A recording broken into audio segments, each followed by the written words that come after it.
This Friday, your favorite emotions are back on the big screen in Disney and Pixar's Inside Out 2. It's time to greet your Team Riley! It's anger! Let me at him! Fear! Safety checklist is complete! Disgust! Ew, ew! Sadness is in the house! Oh, no. Hello, I'm anxiety. I'm one of Riley's new emotions. Disney and Pixar's Inside Out 2. There's a part 2? We're going! Rated PG. Parental guidance suggested. Only in theaters Friday. Get tickets now. When you need mealtime inspiration, it's worth shopping Kroger, where you'll find over 30,000 mouth-watering choices that excite your inner foodie. And no matter what tasty choice you make, you'll enjoy our everyday low prices, plus extra ways to save, like digital coupons worth over $600 each week. You can also save up to $1 off per gallon at the pump with fuel points. More savings and more inspiring flavors make shopping Kroger worth it every time. Kroger, fresh for everyone. Fuel restrictions apply.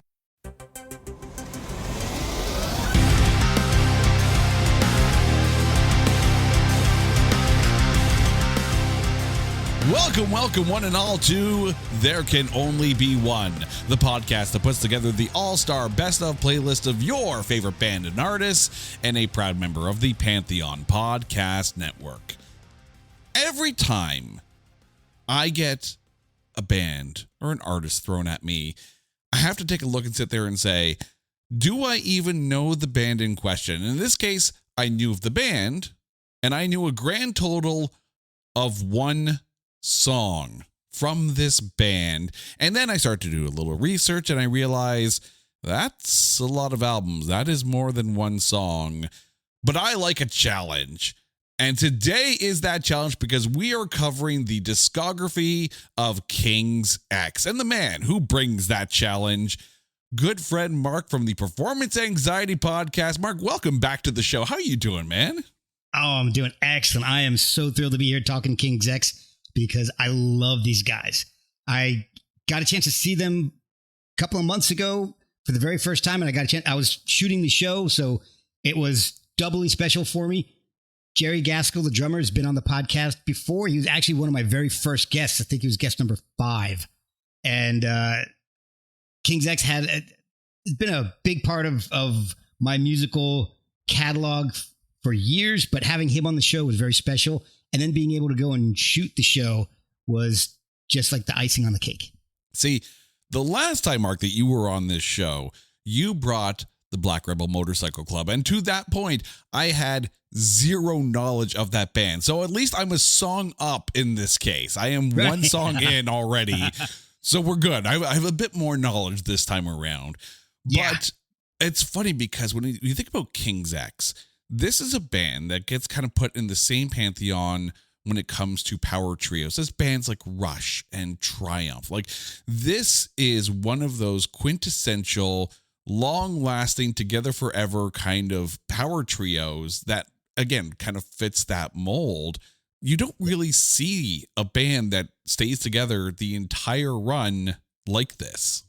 No changes in the membership. I mean, I think before they recorded anything, they had a 4th guy in the band, but he left and they never replaced him. And I believe that was even before they changed their name to King's X, because they had 2 other names before King's X, but it was the same guys. Yeah. So, and I was about to say, as we are preparing for this episode, and let me get into what we're about to do here.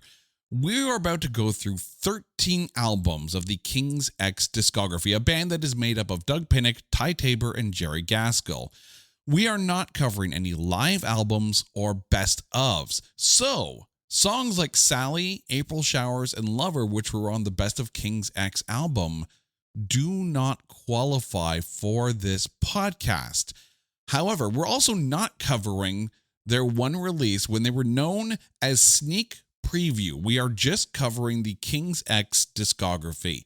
Now, I also want to let you know that Sherry Thomas from The Aquarian and our good friend Sean Faust also chimed in with a bunch of picks, so we'll be shouting them out throughout the entire show. So we got a lot of music to get through here, and we're going to start all the way back in 1988 with Out of the Silent Planet, released March 28th of that year. The album hit number 144 in the US on the Billboard 200.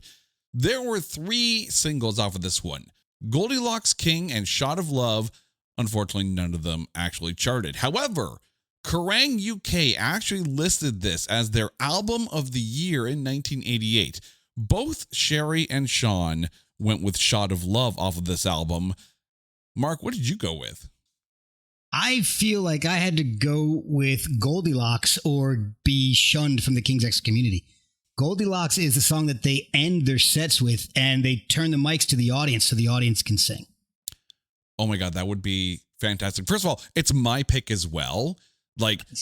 And I think the thing too is that it reminds me of, and again, this is what I do a lot when I'm listening to a band for the first time, really for the first time, minus one song. I find myself trying to draw comparables to songs that I like and songs that I know. Goldilocks to me has almost a Time Stand Still by Rush feel. And I freaking love Time Stand Still. It's actually one of my favorite Rush songs of all time. And I get in trouble a lot because that era of Rush is my least favorite. Like the Time Stand Still, Roll the Bones era, Distant Early Warning. Roll the Bones is when they started to come back for me, but so the Presto era and Presto, Grace Under Pressure, Hold Your Fire, those Power Windows. Those are like my least favorite Rush albums, but Time Stand Still is one of the best songs of that, especially of that era. But it's just a killer song. So I didn't even think of that until you mentioned that comparison, and now I can definitely hear it. Yeah, and that's the thing too. Like growing up, I was a child of the 80s. So, it was around that era when I was really starting to get into music, and much music was playing the crap out of that era. So songs like, Red Sector A and Distant Early Warning, like these are fantastic songs, regardless of what Rush era that you kind of grew up in. I have all worlds of love for the heavy keyboard era because that's when I first discovered Rush. And then I found myself trying to, back roll into like the older discography, and then you kind of roll into the 90s with them with Roll the Bones and Counterparts. So for me, a song like Goldilocks is a phenomenal way to start with this. I did have Power of Love and King on my short list, but this was a great start to the King's X discography. Yeah, King was definitely one of the ones that was a possibility for me as well. Hey, it's Kaylee Cuoco for Priceline. Ready to go to your happy place for a happy price? Well, why didn't you say so? Just download the Priceline app right now and save up to 60% on hotels. So whether it's Cousin Kevin's Kazoo Concert in Kansas City, go Kevin, or Becky's Bachelorette Bash in Bermuda, you never have to miss a trip ever again. So download the Priceline app today. Your savings are waiting. Go to your happy place for a happy price. Go to your happy price, Priceline. We now move on to Gretchen Goes to Nebraska, which is actually a concept album based on a short story written by Jerry Gaskell. The album was released June 27th, 1989. It hit number 123 on the Billboard 200 and number 52 in the UK. There were two singles off of this one, Over My Head and Summerland. Kerrang UK had this as their number 4 album of the year. Both Sherry and Sean picked Summerland. Mark, off of Gretchen Goes to Nebraska, what'd you go with? I went with Don't Believe It. I almost went with Pleiades, but when I listened back and listened to Don't Believe It, the guitar solo is what swayed me on that. I can see that. And as I was listening to this album, by the way, this album, holy crap, was this hard to pick from. I had a few on my short list. But as I'm listening to this, where I was kind of leaning more towards Rush comparisons with Out of the Silent Planet, I was hearing a lot of, what would influence Alice in Chains and their vocal harmonies through this album, because there's a lot, especially on Summerland. Out of the Silent Planet and Summerland were on my short list, but I ended up going with Fall on Me. The middle of this album, this album is a hamburger. It really is a hamburger because the meat of the album is straight up in the middle of the album. But here's the thing. Out of the Silent Planet is that little pickle that they put on top of the bun because it's a solid song as well. It's also unusual because it's one of those songs where it's the title track to the previous album. Yeah, I don't think I've ever seen a band do a song title that was another album's title track. Houses of the Holy, Led Zeppelin. Oh, okay. That's the only other one I can think of off the top of my head. I know I was thinking about it when I was reading or listening to this album again. That kind of struck me, and and I started thinking about it, and I thought of like 2 or 3 others. It's very unusual, but Houses of the Holy is the only one that I can think of right off the top of my head. See, and it's funny because we've done a Led Zeppelin episode on this show. Can you tell I listen to a lot of music because I've already forgotten that we did a Led Zeppelin episode on this show. I'm starting to forget music faster than I can actually bring the music in. So somewhere down the road, I'm going to need like a music retention session, I think.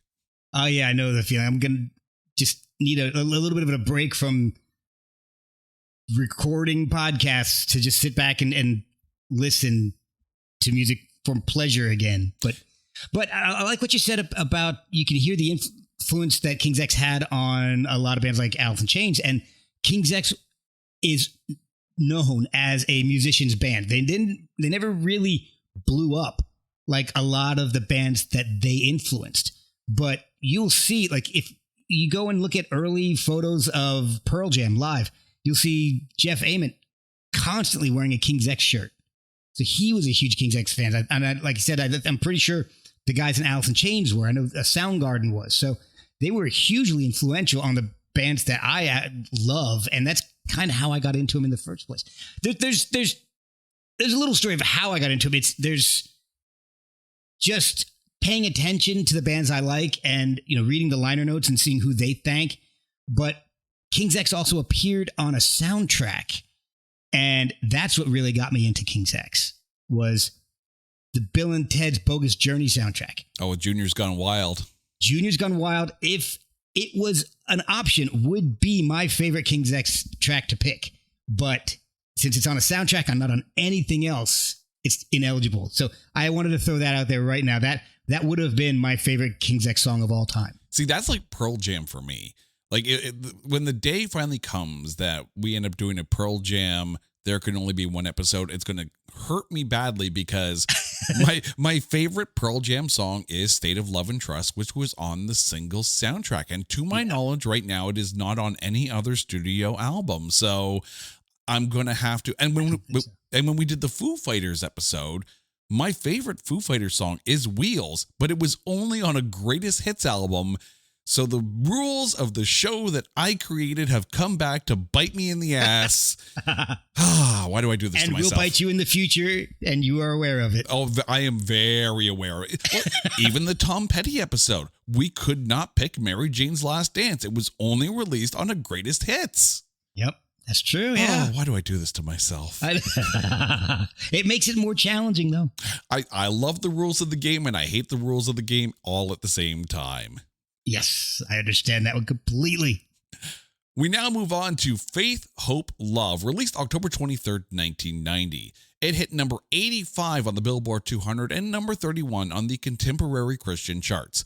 There were 3 singles off of this one. It's Love charted the highest, hitting number 6 on the U.S. rock charts. That's also what Sherry and Sean both picked, and it's also what I picked, mainly because of the vocal harmonies, and there's like these little musical moments, these little transitions that they have going from verse to chorus. I'm just like, that's fun musical writing right there, and it's really hooky for me. Yeah. But off of Faith, Hope, Love, what did you go with?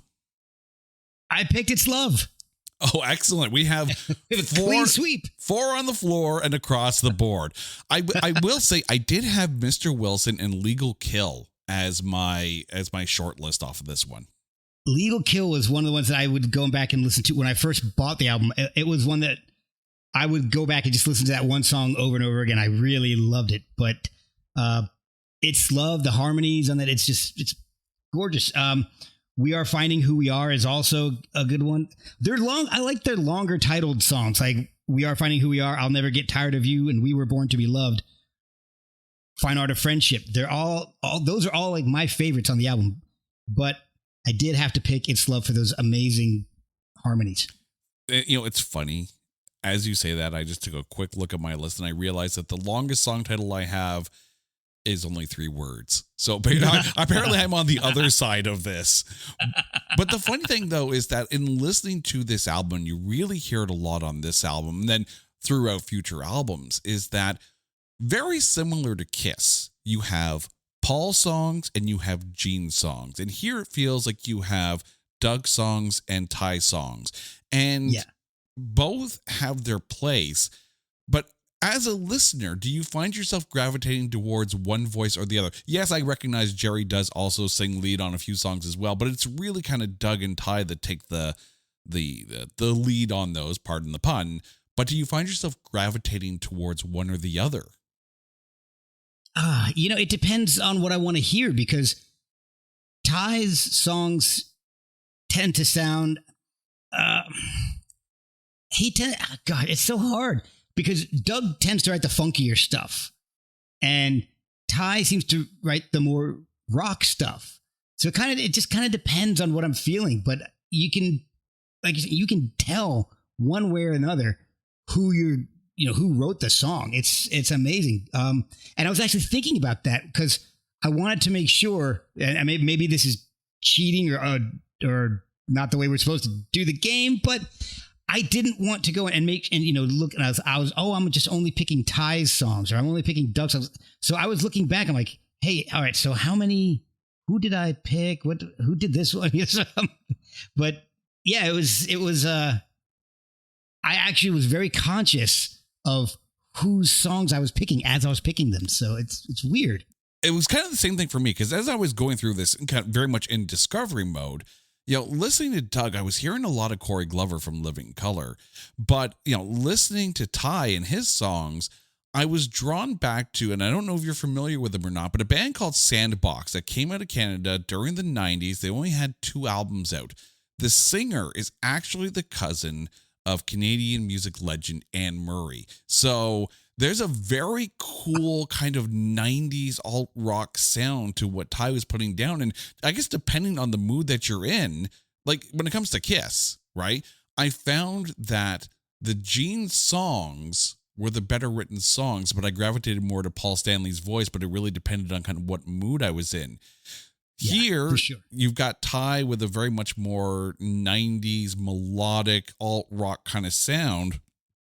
And Doug's bringing in a ton of power with what he's writing. And yet it still works across the board. Oh, yeah. Like Doug's voice, if you haven't heard Doug's voice, it's as if Jimi Hendrix could sing like Corey Glover.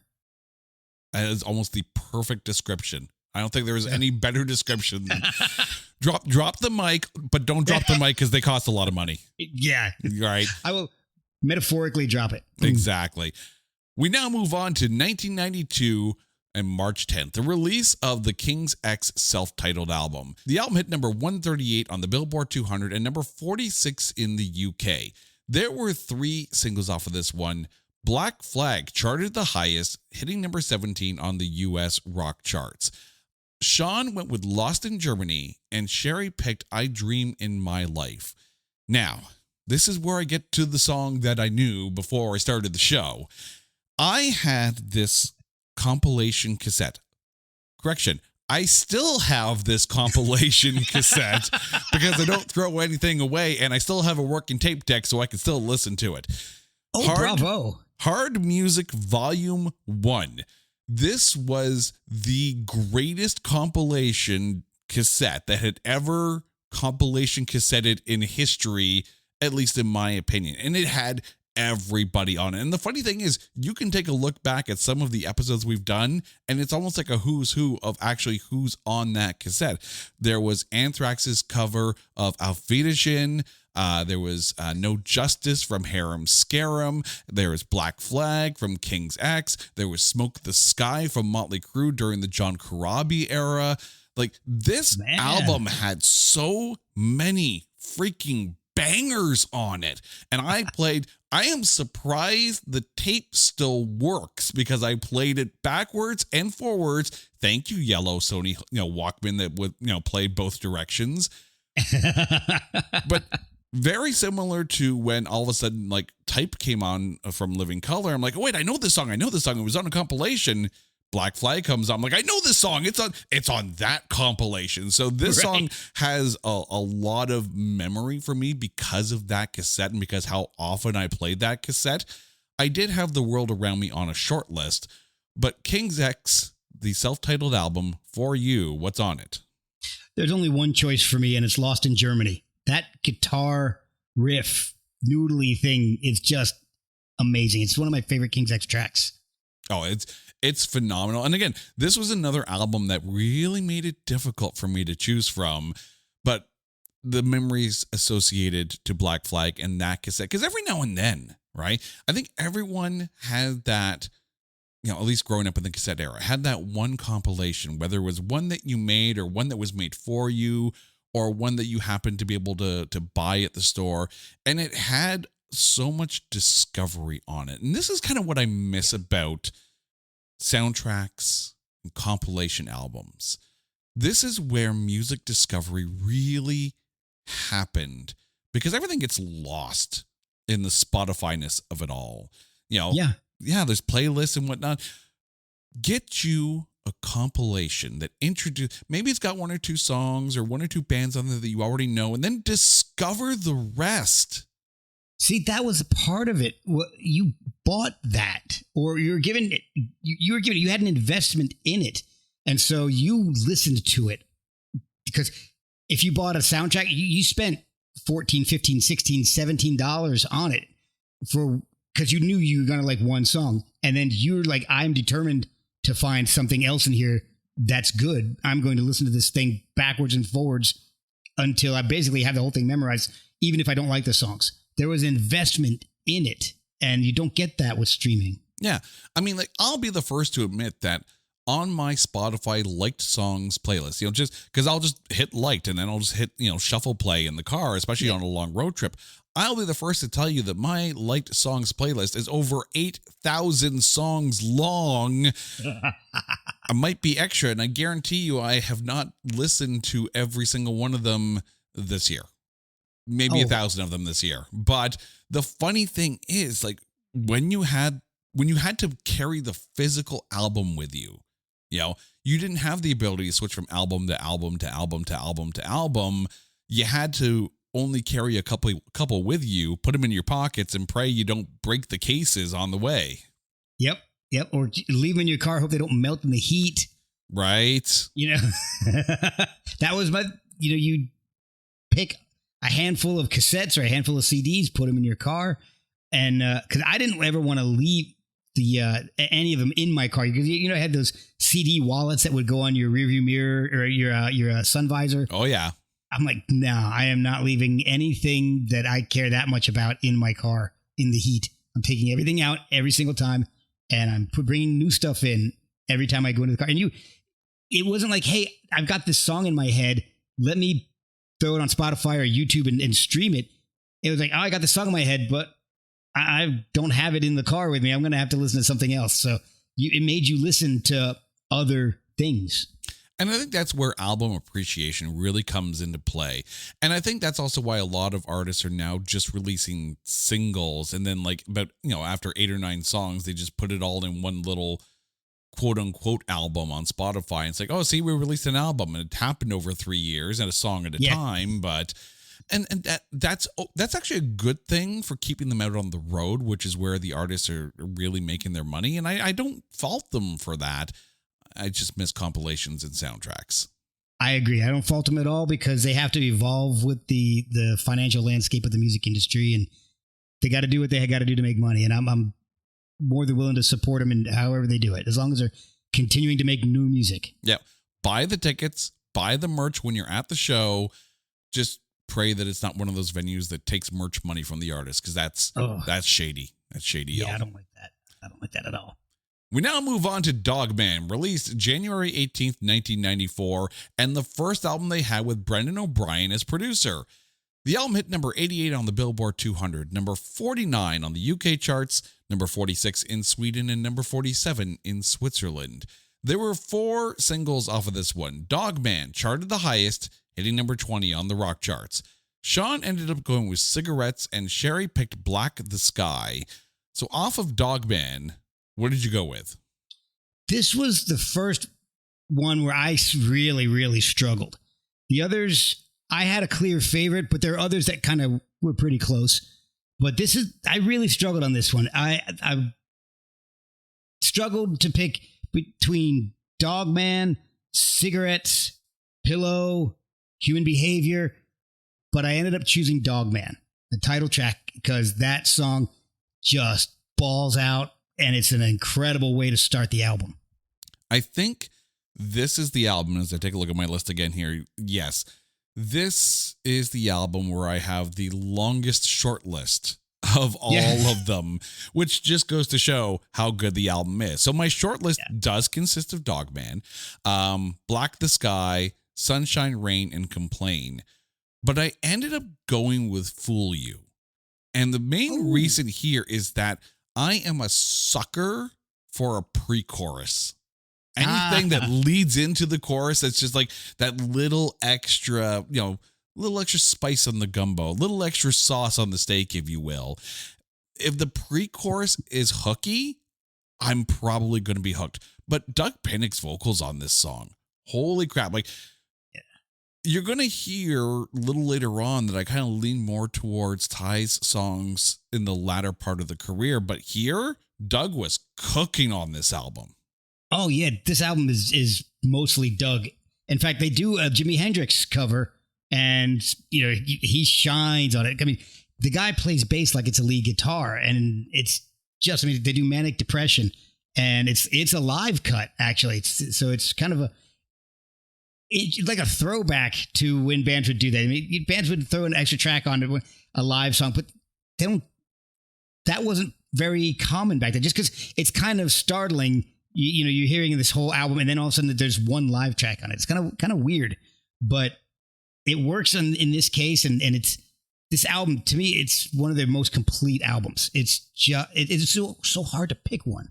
Yeah. I mean, I know I loved that on Anthrax's Attack of the Killer Beast album when they had a couple of live tracks on there. Like, that live version of Belly of the Beast is like just absolutely, same thing with White Lion and their greatest hits. And they had the live version of Lights and Thunder on there. Like, it's. Oh, wow. I didn't realize that. Yeah, no, it's phenomenal. But the funny thing too is, as you're mentioning, like, just the musical prowessness of it, when you mention them as a musician's band, and the minute you say something like that, my first thoughts immediately go to like bands like Rush and Dream Theater, where musicians love them because they are phenomenal and talented. They can play a million notes in a single bar, but then we hate them because they're phenomenal and talented and they can play a million notes in a single bar. The thing with King's X that I was discovering is that, yes, they are musically talented, and I'm not trying to say they're less than the other bands, but I find them more accessible as a musician because it's more in the songwriting and the layering of their song. So it's not like they're trying to wow you with, shredding and multiple notes and weird time changes and all that. It's very much, and there are time changes here. Don't get me wrong. There are time changes in these songs, but it's not as in your face as a band like Dream Theater. So you're not, as a musician, you're not overwhelmed by the sheer virtuosity of the three. Right. And the one thing that I've noticed, I guess noticed it the very first album I bought, is that Ty has a unique sound. Not just how he plays, but the actual tone of his guitar. No one else sounds like Ty Tabor. I don't know what effects he uses. I know he used to use Schecter guitars. I don't know. I'm trying to remember what he used on the tour this past go around, but his sound is so unique and it's unmistakable. And I think that might be part of it, because it's a very unusual, his dirty tone, his distorted tone it's very distinct, very unusual. And it's not like thick and heavy like a Jerry Cantrell or something. There is just something different about it. I can't even describe it. I managed to describe Doug's voice, but I can't do it on Ty's guitar. You just have to hear it. And the key thing too for there is that, there's that crunch tone on the Doug songs, But then there's all that very clean tone that he's got going for a lot of the songs that he's writing as well. So, you have to think there's a few different pedals on that board, and he's probably hitting all of them at one point or another during the show. Oh, yeah. But no matter what he's using, there is something, and I'm going to encourage everybody to go and listen to as much King's X as you can, and you'll be like, oh, okay, that wasn't an effect for just one song. That's his tone. Mm-hmm. And it's unmistakable. It's uniquely Ty Tabor. And that would be a fascinating question for him. Like, not necessarily like, what gear do you use, that kind of thing, but really like how long it took for him to sit there and tweak all the effects and tweak, each pedal so it's exactly what he wants and how particular he may have been with it. Yeah, because he's had that since the first King's X album. And to be honest, I have not heard the sneak preview album, so I may have heard one or two songs when I was prepping for Jerry's podcast, but that was like 5-6 years ago. So I don't remember it off the top of my head. But from that first album, he had that tone, and it stayed with him the entire career of the band. And it's just wild that he's just kept that tone and just been able to be so creative with it. Yeah. And sometimes too, and because you don't get this with King's X, because it's been the three through the whole run, when a key member of the band changes and someone else comes in, maybe they can mimic the tone, but when they're writing new original songs, I mean, just listen to what Phil X is doing with Bon Jovi, and I'm not saying it's anything less than Richie Sambora, but it's not the Richie Sambora guitar tone on a lot of those solos. And again, Same thing with Phil X when he joined Triumph, right? It wasn't the Rick Emmett guitar tone, it was the Phil X guitar tone, which is perfect for him. It's just, and people are probably now used to it with Bon Jovi, but it's because he's been there long enough now. But it probably took some getting used to for the fans to sit there and say, okay, I got to get used to this new guitar. It's different. I don't know if I like it or not, but we'll grow into it. Yeah, but as soon as you hear that guitar with King's X, it's a King's X song. Oh, absolutely. There's no mistake in it. We now get to Ear Candy, released May 20th, 1996. The album hit number 105 on the Billboard 200 and number 4 on the Contemporary Christian charts. There were 3 singles off of this one: Sometime, A Box, and Looking for Love. Sean Faust ended up going with Life Going By, and Sherry Thomas went with Sometime. This is where I really dread this show. Because there was a fight. There was a fight between 2 songs on this album, and it was knockdown, drag out fight between 2 songs. And really it depended on mood, but I'm just like, and I remember listening to this album in the car as I was prepping for the show and listening to this album, and I kept on going back and forth between these 2 songs. I'm just like, this is maybe the first time I was like, I was almost ready to call a draw on an album. It was that tough. There was a 3rd song in the mix, but it didn't make it to the final 2. Looking for Love is on the short list, but this was not part of this knockdown drag out fight. No, the knockdown drag out fight was between Lies in the Sand and Mississippi Moon. Both of those songs were just like, me, no, me. And it's like, and they're so nice. You want to please them both, but no. And the end of the day, it was like, and I was even still deciding up to early this morning which of the songs it was going to be off this album. Mark, what are you doing to me, man? You give me this album and you make me make these choices. And I like to torture you a little bit. It's fun. I mean, it's fun for you. I ache.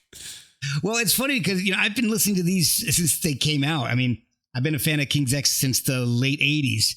So right before their self-titled album came out. So Faith, Hope, Love was the first one that I got. And I've been listening to these ever since. And so they're kind of a part of me. So it's maybe not as difficult on some albums as it may be for you just listening to them for the first time and like, Yeah, this album didn't make it easy, but as I sit here today and I have to make a choice, probably change tomorrow. But today I'm going with Mississippi Moon off of this one.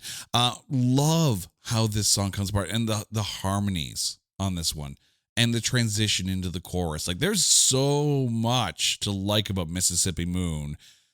I'm curious now, did you have as much problem with this album as I did?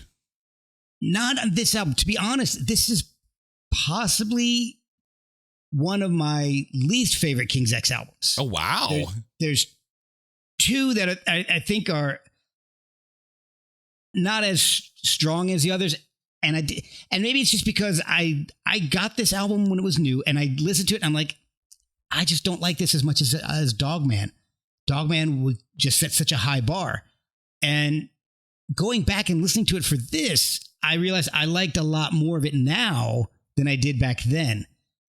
Still not one of my favorite King's X albums, but the first 4 tracks were shuffling for my favorite. So between The Train, Thinking and Wondering What I'm Going to Do, Sometime, and A Box, and I ended up picking Thinking and Wondering What I'm Going to Do.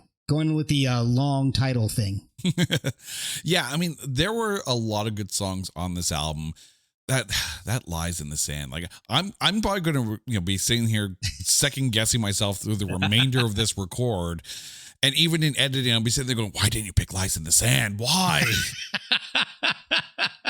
I do that now. Looking at my pick sheet, I'm like, "What?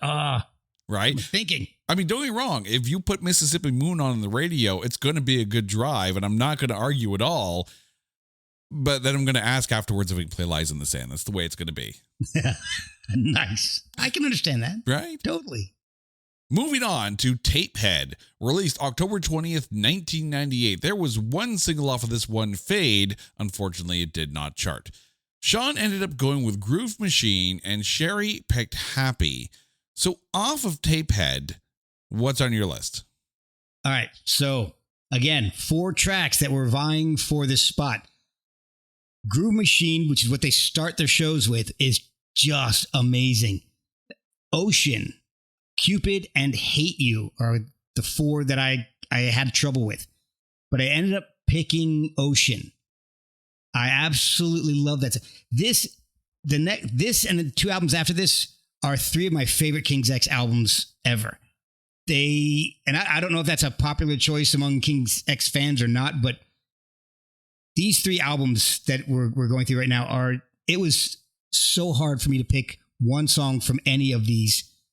It was like you, the last one, it was torturous. And I'm thinking Ocean, but I'm also thinking, why am I not picking Groove Machine right now? Why am I not picking Groove Machine? But I'm going to stick with Ocean. It's funny. You mentioned like this and the next couple of albums are some of your favorites. This one I liked. This album I really did like. I found with Please Come Home, Mr. Bulbous and with Manic Moonlight that I was actually struggling with those 2 albums. And, you mentioned yourself, it may not be a popular pick, and I kind of get that. But keep in mind, too, like there's, and dear listeners, it really doesn't matter which album you like when it comes to a discography of any artist. You like it because you like it, and that is the only thing that matters. Exactly. I found something fascinating with this album, and I'm going to see if you can figure out the connection between the 3, because it is completely and utterly unintentional, but when I realized it, I'm like, oh, that's funny.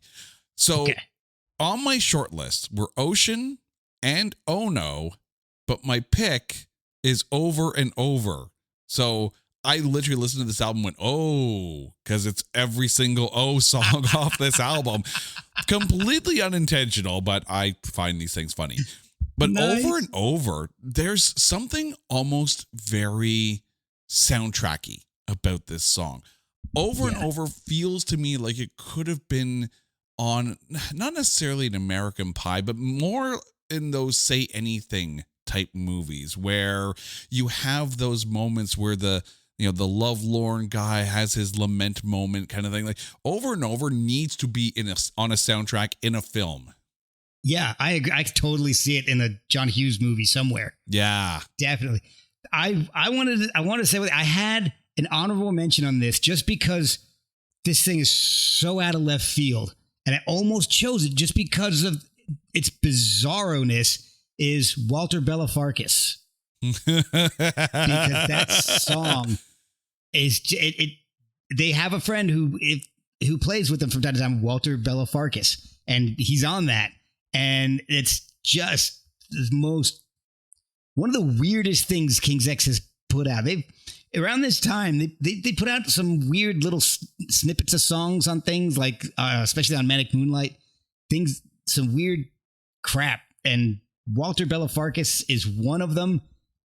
And I can't even describe it. It's just like screaming and yodeling at the same time. It's so bizarre, but it's so funny to listen to. Can I tell you something? I got two boys. I got two boys. And like all boys, they like to watch their YouTube channels.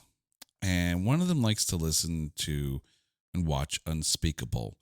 And I'm listening to that track and I'm like, oh dear God, this is like the worst YouTube channels come to life in musical form. This is like if Lanky Box was a musical. Walter Bellafarkis is I almost picked it, but it would have been more for the comedic value of picking it than it would have been because I actually like it. It's just it's grating. Yeah, it is definitely grating, but it's hilarious, and it made me laugh the very first time I heard it. See, I'm a white noise sleeper, and I remember like at in my teen years and growing up, I would always put an album on. I can just imagine today if I were to put this album on, fall asleep, and that song came on, my instant reaction would be, "Kids, turn down the TV." I would have just shot straight up out of bed, like, what the hell's going on? See, that's the problem. I'm used to that kind of screaming at this point. And I'm sure there are parents around the world right now going, "I feel you, dog. I feel you." Yeah. I know that one too very well. We now move into the 2000s with Please Come Home, Mr. Bulbous. Released May 23rd, 2000. There was one single off of this one, Marshmallow Field. Sherry Thomas ended up going with When You're Scared. So off of this one, what's on your list? The short list is the entire album. I love this album. Fishbowl Man, just an amazing way to start the album. Move Me, parts 1 and 2 is an incredible way to end it.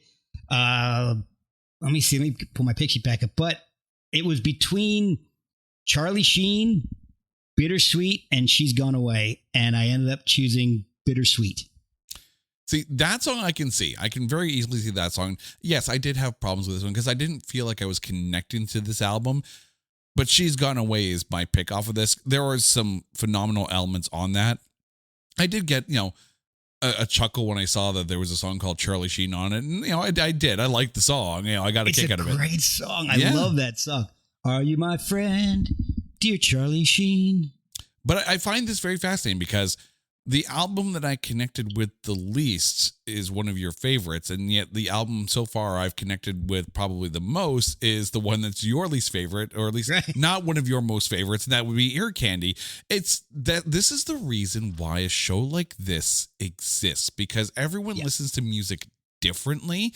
And it's always fascinating when you have two people that come from, different musical approaches.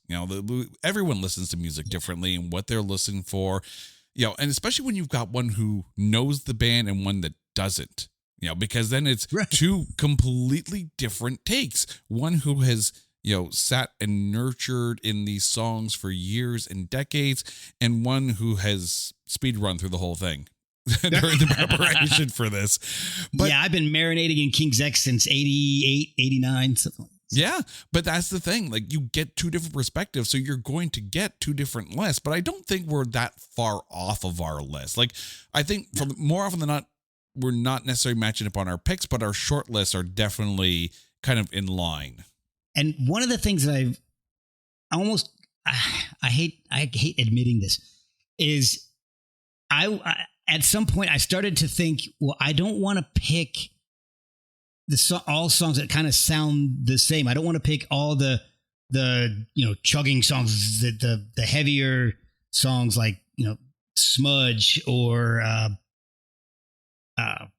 Dog, anything things that all sound like Dog Man. So I've started thinking, well, maybe let me listen to this again, because I want to pick something a little bit different. And that's one reason, like Bittersweet, is just the harmonies are beautiful. And then the guitar solo, the soft wah that comes in.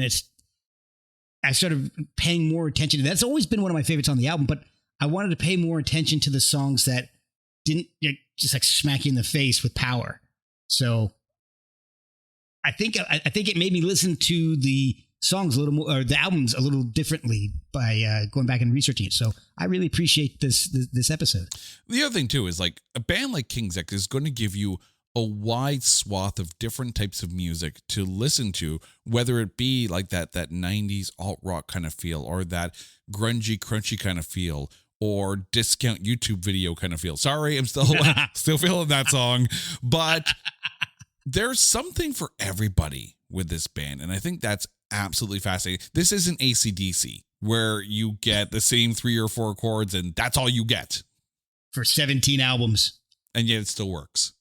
Yeah. I don't know. I'm going to kill some listeners here, but I've never been a big AC/DC fan. I could probably, I'm happy with like 1 or 2 albums, and I'm good with that. Yeah, and it's funny because like I take a look at some of the bands that people sit there and say they're the greatest band of all time. I don't own a single Beatles album at all. I've got a bunch of Beatles. I don't have all the Beatles. I've got a lot, and I have 1 AC/DC album, and I have no Kiss. I am not into Kiss at all. See, and I remember like growing up and like, I need to go to a Kiss concert. The very first concert I went to was Krista Berg, Man on the Line tour, pre-Lady in Red, so I was there before it was cool. And but the first concert I went to on my own, no parents, no nothing, skipped school, went downtown so I could get in line early so I could be right at the front, was the Kiss Hot in the Shade tour with Winger and Slaughter opening, because that was my jam at that time. I was that kid who would read Metal Edge magazine and try and stay up on everything. And yeah, sorry, high school teachers, I skipped class to go see Kiss. That's right. I left early to go see Rush for my first concert, the Presto tour. Right? So literally, whenever a big band comes into town, there should just be like a printout form saying, "Dear so-and-so, please excuse so-and-so from work/school so they can get in line, so they can be at the front, so they can feel the pyro from the show. You're welcome." I've got a secret. I can't remember the last time I paid to go see a show. Oh. I go and I shoot them because I write articles and I do photography either for the band or for a publication. And I used to be a professional photographer, so I reach out and like, hey, I'll shoot the show. You guys get me in, and I'll shoot I'll do it with a lot of podcast guests. I'm like, all right. Now I will try to make up for it, especially if it's an independent artist, by buying merch afterwards. Yeah. But I don't. I go in and I shoot it, and then I edit photographs, and I give each artist anywhere from 20 to 50 shots. So I think it's kind of a fair trade. Yeah. But and they use them in promo stuff, so they're using them. But I only end up paying for parking, which in some places can be fairly expensive. Yeah. Yeah. Oh yeah. So that's my secret. Become a photographer and then shoot your favorite bands. Top tip. All right, bands. If you need a videographer, I'm available. We now move on to Manic Moonlight, released September 25th, 2001. The album hit number 19 on the top indie album charts. There was one single off of this one, False Alarm. Sherry Thomas ended up going with the title track, Manic Moonlight. I will say False Alarm is my short list. There was just one song, that's it. But for me, the head bopper on this one, the one that caught me, was Vegetable. There's a great groove off of this one. I got a kick out of it. They play it live all the time. It's like the one song off that album that they will play all the time. And so when I saw them a month or two ago, it was right in the middle of the set list. The most of the set list was their latest album, but they started off with Groove Machine. They threw in Vegetable, and they ended up with Goldilocks with the crowd singing. But yeah, Vegetable is on my short list, but it's not my pick. All right, what have you got? All right, so I was torn mostly between False Alarm and Believe, with Vegetable right close behind those, but I ended up picking Believe. Oh, that is a good song too. And again, this album, it's not that it didn't hit me like Mr. Bulbous didn't hit me. This album was just different. So I'm going to ask you, because this, of course, is like the first album where they had a lot of, electronic looping and synthesizer. Yeah. Like there was a lot of production in this that this was unlike anything else in their entire discography. So when this album came out and you got it and you listened to it the first time, what was that first reaction to this? It was kind of like, when your dog is confused, he tilts his head a little bit. That's kind of what I did, but I liked it.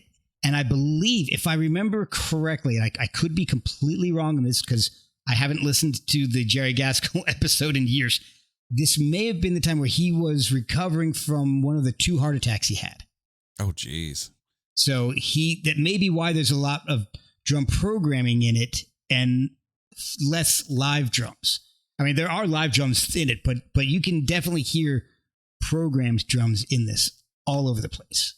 Well, apparently Rolling Stone has called the album, quote unquote, underrated. And I can see that because it still has, from a songwriting and from a vocal harmony perspective, everything that you would want out of a King's X album. It just sounds a little different. It does. It's like one step to the left, or it's good. It just doesn't exactly sound like a King's X album. It sounds like maybe a band that was influenced by King's X. I can see that, and the thing is, it's the outlier. It's one album. It's not like when we talked about this earlier. It's not like Rush when they had like their early phase, and then they had their keyboard era 80s phase, and then they had their, Nick Raskulinecz, found the crunch in the guitar tone phase. Like this was literally one outlier album. Yeah, exactly. But it's got some great stuff like False Alarm, Love, Manic Moonlight. It's Skeptical Winds. I mean, I'm looking at the track listing right now, and I'm like, really, the only things that I'm like, are Jenna and Water Ceremony, and Water Ceremony is just 18 seconds of them sucking on a bong. So you can't even really count. Maybe I should have picked that as my Walter Belafarkas for this album. Well, at least they weren't screaming. No. But yet, I think I like this album because it's kind of an underdog in their discography. Yeah, this is kind of like the Zootopia of their discography. It's the one where it's like, we're going to try some things. We're going to see what happens. We're going to throw it against the wall and see if it sticks. And for some, it's going to stick because there is still some good songcraft on here. Yeah, absolutely. It's just a different take on what they normally do. Moving on to Black Like Sunday, released May 20th, 2003. The album hit number 13 on the indie album charts. Sherry Thomas ended up going with Save Us. So this album, maybe you can kind of fill us in on this one. So sure. From my research on this is like an album that the fans kind of demanded, and the songs got picked because of that. Kind of. It's all songs that they wrote before they became King's X. So it's all stuff from The Edge and Sneak Preview and just weird stuff that they either recorded as demos before they really got signed, or I think there's one song that was a B-side or something. I have to remember which one that was, but it's all songs that are a lot older, and they went back and re-recorded them and released it. So it's not like original recordings of these old songs.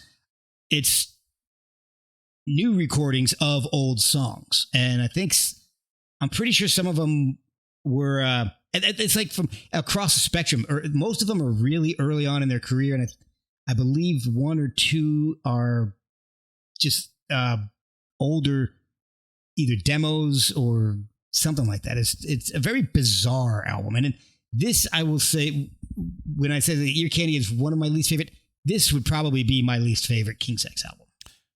Fascinating, because as I was listening to this and knowing that these are older songs that were re-recorded, there was, especially coming off of Mr. Bulbous and Manic Moonlight, all of a sudden it feels like, okay, let's turn the energy back up. So obviously these are songs written by younger men, which they were at the time. And it felt like the energy was kind of back into the recording. So I found this as a nice refresher coming out of Bulbous and Moonlight. So, it's different takes on this. But off of this album, what made your list? So what I did on my pick sheet was, if I couldn't decide immediately, I wrote down my short list, and then I would go back and highlight or bold the one that I picked. And I didn't do that on this one. So I'm guessing on this one right now, just looking at, I had 4 tracks that I wrote down: Dreams, Screamer, 2, and Johnny. And I'm going to go with, I think, Screamer. This is fascinating. Okay, so you had 4 songs listed, right? Right. I have 4 songs listed, my pick and my short list. And none of them are the same. And Sherry Thomas ended up going with Save Us, and you didn't go with that. So we have 9 out of 14 songs listed through here. This is fascinating. If we had a third person on this podcast, we'd cover the whole damn album. I think so. On my short list was Black Like Sunday, Working Man, and You're the Only One. But I ended up going with Danger Zone off this one, not because I heard Kenny Loggins in my head the minute I saw the words Danger Zone, but this has, again, like that really cool 90s alt rock radio vibe. And again, this is prime music time for me. The early to mid 90s were my musical education. Yes, I listened to music in the 80s, and yes, we had a chair in our living room beside a stereo player, and I would just sit in that chair with the headphones on and play the albums that we had and the cassettes that we had, because that's what I did. 90s was musical buffet for me. So the things that were coming out then and the styles of the songs that were coming out then really kind of gravitated to me. So a song like Danger Zone really hit. I can see that. I can see it. When I went back and listened to this, because this is one of the few albums I actually don't even physically have by King's X. I think it might be the only one. No, the latest one, I haven't gotten a physical copy of that yet. So those are the only 2 that I don't have physical copies of. And going back and listening, I'm like, I remember why I don't have it.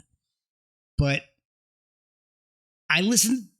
I love music. I like lyrics. I don't always 100% pay attention to lyrics. Lyrics aren't really the reason why I'm going to pick a song when I'm guesting on your podcast. But I was listening to these songs, and to me, the lyrics definitely sound like lyrics written by kids. Yeah, I can see that. And that kind of had an effect on my overall feel of the album. And there was just something, because the songs were older, there was just something lacking to me that made it almost sound not like King's X. So I think that's probably the issue I had, because the songs were so old. King's X, their sound hadn't gelled yet. And so going back, trying to put their King's X stamp on it, it didn't work as well to me. I mean, I can see that. I mean, if you take a listen to really any band that's been around like 20, 30 years, you can take a listen to some of those earlier songs, especially a band like a Bon Jovi, right? Those first 2 albums, pre-Slippery When Wet, there's a youthfulness to the lyrics. And then, obviously as they get older, the songs get more complex and the lyrics get more complex.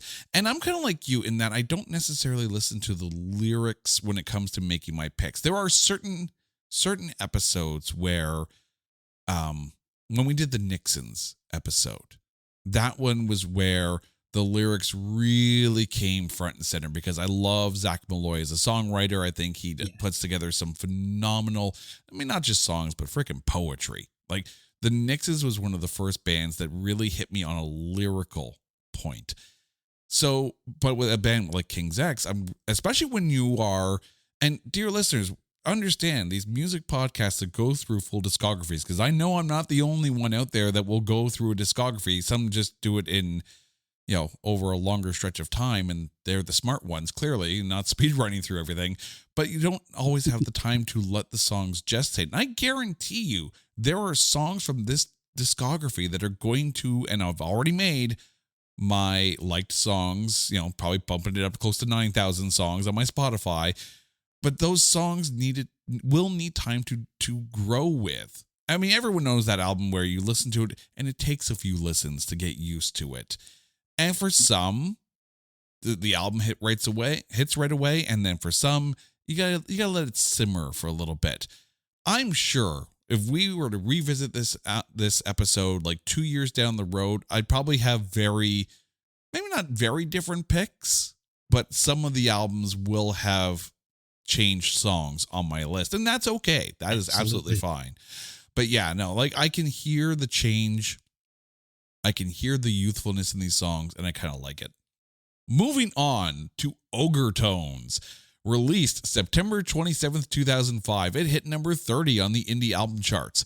There was one single, Alone, which hit number 40 on the US rock charts, and unfortunately is their last single to chart thus far, because I don't think King's X is done by any stretch of the imagination.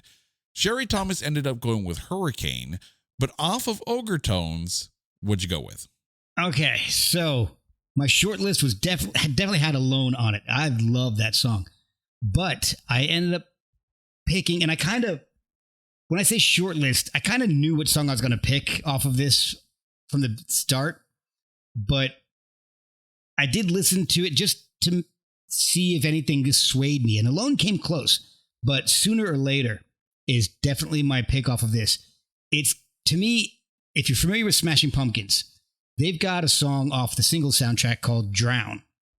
And it's my favorite Smashing Pumpkins song of all time. It's this Smashing Pumpkins sounding song, and then it's an 8-minute song, and halfway through, it just becomes this feedback-drenched guitar solo that lasts 4.5 minutes. And it's just like dive bombs and just screams and squelches, and it's just insane. And that's, I think, King's X's take on a song like Drown from Smashing Pumpkins. You realize that this is the second time that the singles soundtrack has come up in this conversation. Yep. So, since you put me through a 13 album run, my dear friend here, I am at this point right now cordially inviting you back on this show to do an episode of Spin Shuffle Skip of the singles soundtrack. I am 100% in. Done and done. That is one of my favorite soundtracks of all time. That actually is what introduced me to a lot of bands, because I bought it. Well, we can go into it when we do it, but I bought it for Pearl Jam, and it introduced me to a wide variety of other stuff. Yeah, and as I'm mentally going through the track listing, I am regretting mentioning that, because that one's going to hurt. That one's going to hurt. Although I already know what song I'm going to skip, so I'm not going to tell you right now. So you're good. Okay, so just know you're coming back for that one. All right, you got it. You name the date and time, and I'm there. Done and done. All right, so I had a literal 4-song short list off of this that doesn't even include my pick. So Stay, okay. Fly, If, and Alone all made the short list. So you almost one sentence. Yeah, pretty much. Yeah. 4 songs, 4 words. And yet the 5th song, my pick, is also a single word. I'm going with Honesty for my pick off of this. Oh, good one. This song literally stopped me in my tracks. Because I'm going through, and then this song comes on, I'm like, holy yeah. This is a phenomenal ballad. Like, beyond, like, up to this point, I was like, damn, they're a really good band. There's some good stuff in here. And then this song comes on. It's like, literally, you could hear the tire screech. And thank God I was listening to this at home and not in the car, because I would have caused a 3-car pileup on the 401. This song, if you are looking for an acoustic, vocal harmony laden ballad, Honesty needs to be listened to. Dear listeners, I don't care what genre you're in. Everyone from like the hardcore metal fans to Taylor Swift fans would be able to sit there, listen to the song and go, this is a phenomenal song. It is an absolutely gorgeous song, and now I'm wondering why I didn't pick that. Because of the Smashing Pumpkins effect. I am a sucker for feedback-laden guitar solos. If you can play me something and all of a sudden a wall of screeching and noise comes out at me at the same time, I love it. See, you have the feedback and I have my pre-choruses. Everyone has those little things that they look for in a song, and I get it. Yep. Oh, yeah. We now move on to XV or 15, released May 20th, 2008. The album hit number 12 on the indie album charts and number 145 on the Billboard 200. Sherry Thomas ended up picking Rocket Ship. This was another one where I had a long short list. Yeah. I'm just stop calling it the short list at this point. I just had half the album. Yeah, it's basically just the albums. Yeah. So on my short list were Blue, Julie, and I Don't Know. But I ended up going with Repeating Myself. And maybe it's because I was still kind of feeling honesty from the previous album. But Repeating Myself, this was almost like a lullaby that they put together. It is. I had 3 songs. My short list was Love and Rockets, Move, and Repeating Myself. And I almost picked Repeating Myself. But I ended up going with Move.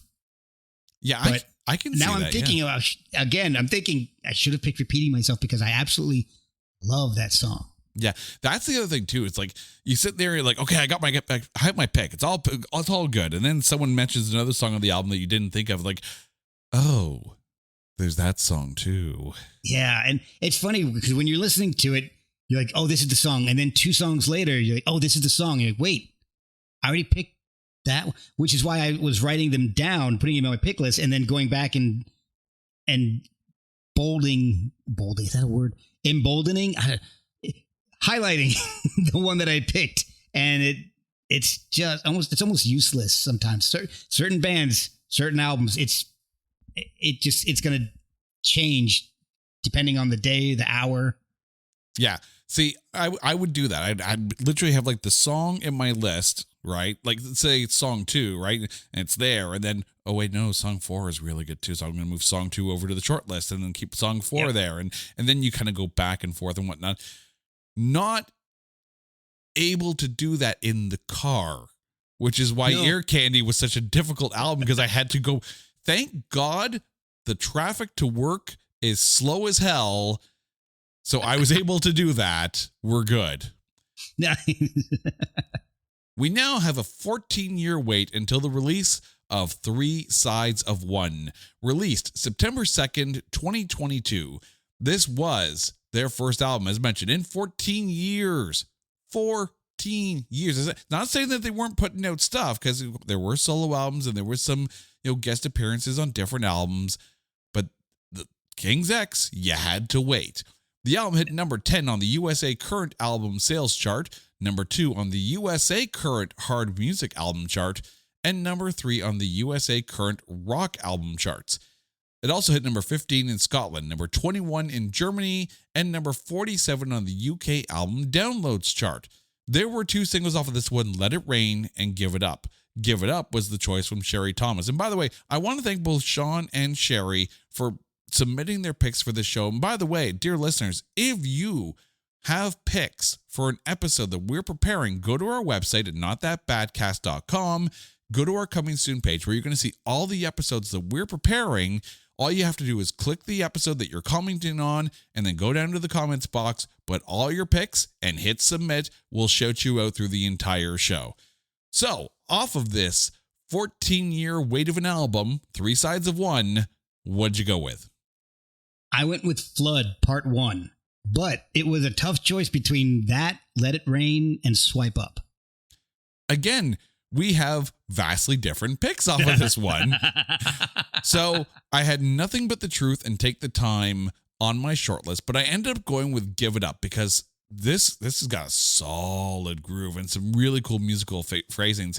This is one of those songs I would want to hear live. And I don't know if you have seen this song live, but oh my God, I can imagine how well it would go over. Oh, yeah. In fact, I'm going to verify here because I'm pretty sure they played it. I think they may have played the entire album when I saw them. And that's the funny thing, too. Like, I'm taking a look at our lists here, at least my list for sure.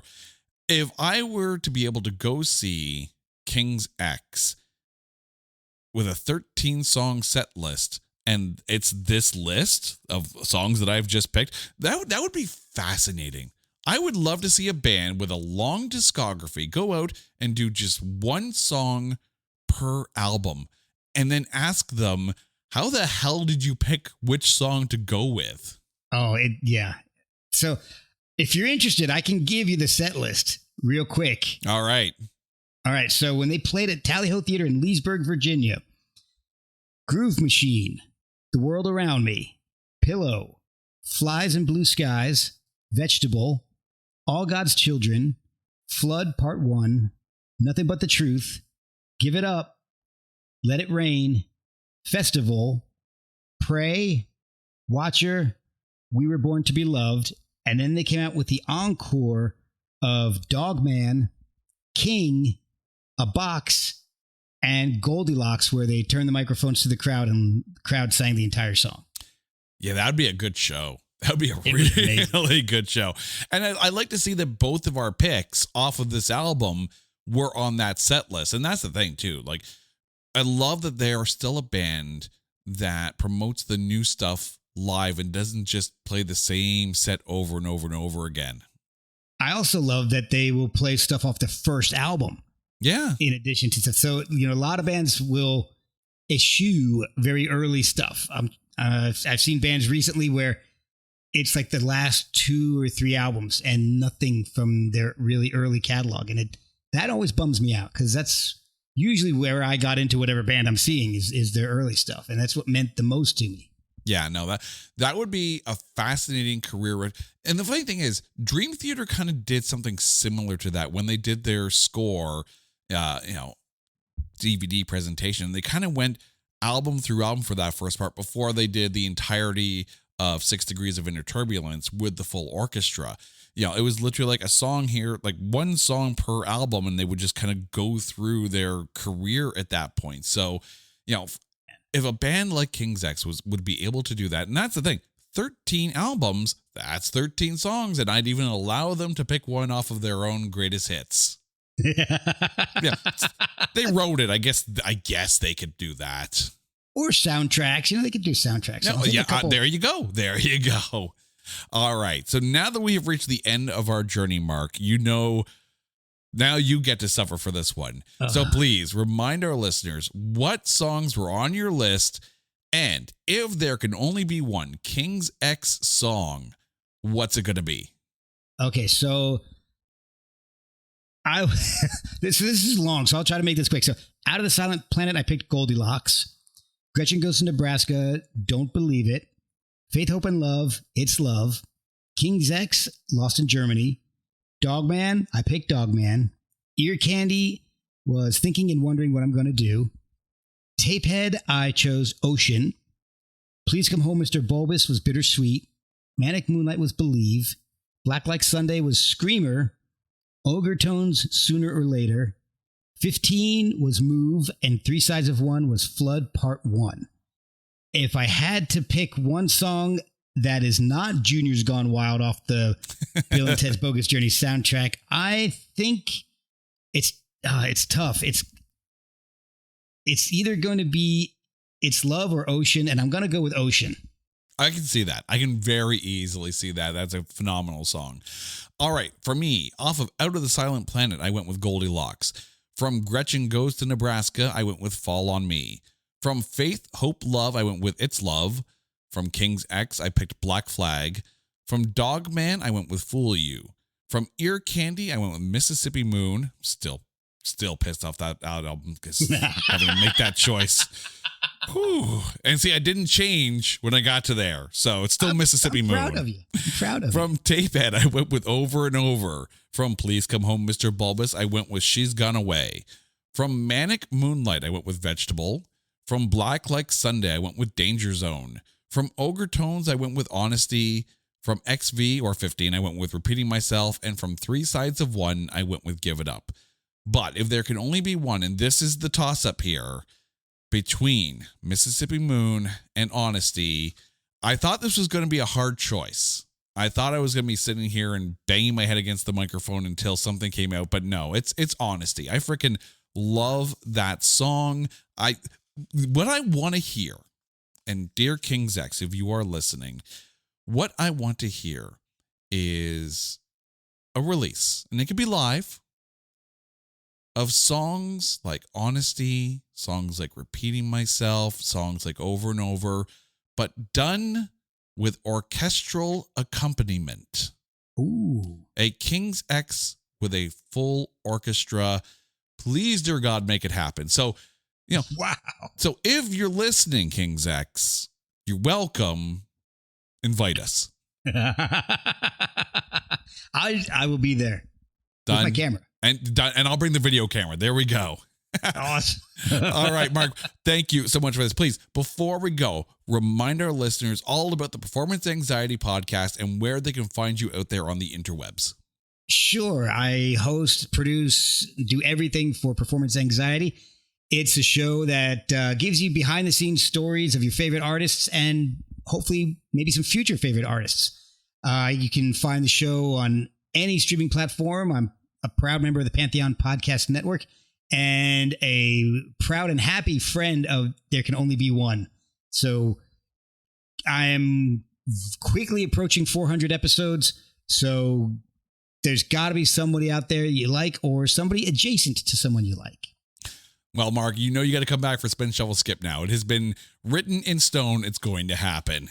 Absolutely. And if you go on social, I'm really only on, I do very little on Facebook anymore. I do almost nothing on Twitter. I don't do a whole lot on social media anymore, I guess. Just follow me. Look for me at Performance ANX. Right. And make sure to follow on wherever you get your podcasts. Give a like, give that 5-star rating. Make sure you show the love where the love needs to be shown. Mark, thank you so much for this. And to you, our listeners, you guys know the drill. If there is an artist that you want us to cover or an album that you want us to cover on Spin Shuffle Skip, hit us up on social media at OnlyOneCast or go to our website at notthatbadcast.com. And while you're there, check out all of our other shows. Until next time, he's Mark. I'm Jay. You guys are awesome. This is There Can Only Be One, a proud member of the Pantheon Podcast Network. Take care.